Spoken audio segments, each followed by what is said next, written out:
तो वहीं संविदा कर्मियों की मुश्किलें लगातार बढ़ती जा रही है। एस्मा लागू होने के बाद अब कार्रवाई के आदेश दिए गए। सभी कलेक्टरों को कार्रवाई के आदेश जारी किए हैं। कार्रवाई के आदेश जारी किए गए हैं और स्वास्थ्य और परिवार कल्याण विभाग ने आदेश जारी किया है।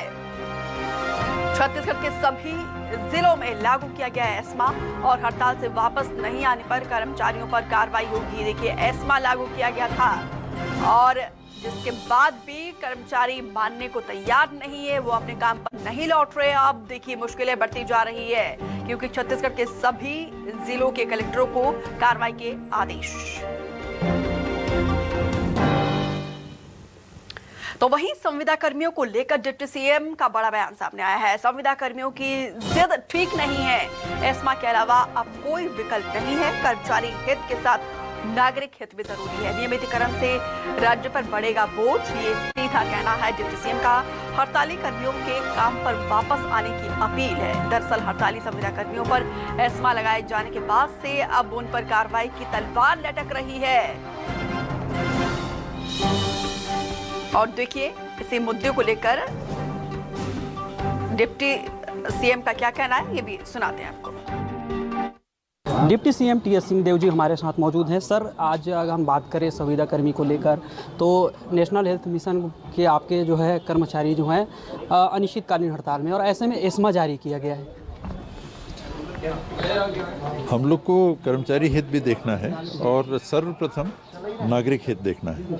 तो कर्मचारी हित के संदर्भ में चर्चा अगर पर्याप्त नहीं है और उसके बाद भी वो सेवाएं उपलब्ध कराने में तत्पर नहीं हो रहे हैं, फिर एस्मा के अलावा फिर विकल्प नहीं रह जाता, क्योंकि हमारे लिए कर्मचारी सब कुछ नहीं है। उनका बहुत महत्व है, लेकिन प्राथमिक महत्व नागरिकों का है, जिनके स्वास्थ्य की सेवाएं हमको देनी है, जिनको सेवा देने के लिए वो तनख्वाह मांग रहे हैं।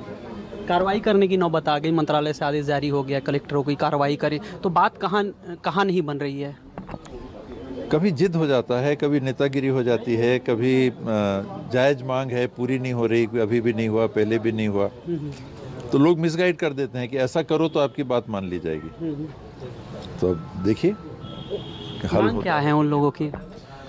वो नियमितीकरण चाह रहे हैं। नियमितीकरण में ये बात आ रही है कि अगर आप नियमित करते हो तो केंद्र सरकार से जो राशि हमको मिलती है एनएचएम में, वो नहीं मिलेगी, तो राज्य सरकार के ऊपर 500 करोड़ का बोझ आ जाएगा।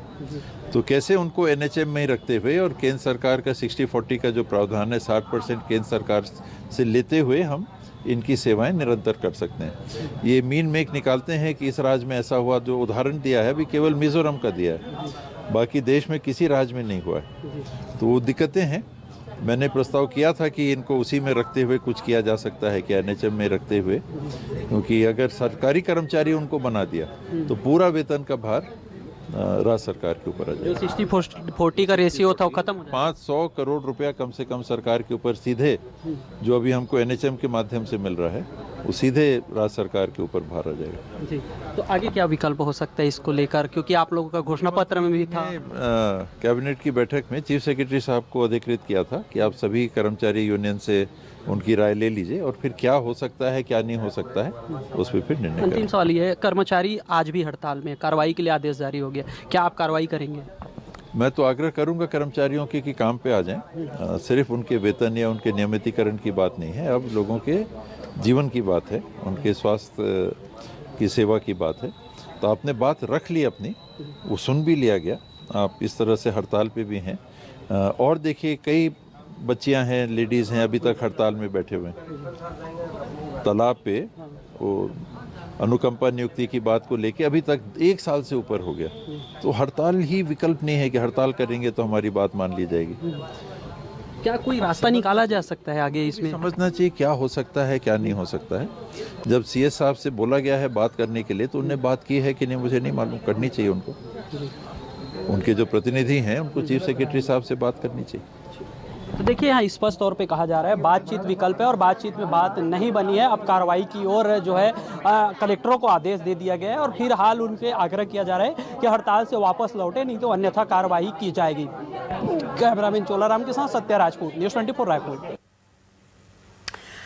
तो देखिए, आप डिप्टी सीएम टीएस सिंहदेव को सुन रहे थे। उनका कहना है कि हड़ताल ही विकल्प नहीं होता है और आज कैबिनेट की बैठक चल रही है। इस बैठक के बाद देखना होगा कि क्या फैसला यहाँ पे सरकार की तरफ से लिया जा सकता है, क्योंकि देखिए कहीं ना कहीं यहाँ पे संविदा कर्मचारी प्रेशर भी बना रहे हैं, अपनी बात को भी मनवाने की कोशिश कर रहे हैं। लंबे समय से लामबंद है और सरकार से लगातार अनुरोध कर रही हैं। हालांकि डिप्टी सीएम ने इन कर्मचारियों को, संविदा कर्मियों को काम पर लौटने की अपील की है, क्योंकि सबसे पहले है नागरिक का हित और लोगों के हित के मद्देनजर संविदा कर्मचारियों को काम पर लौटने की अपील की है।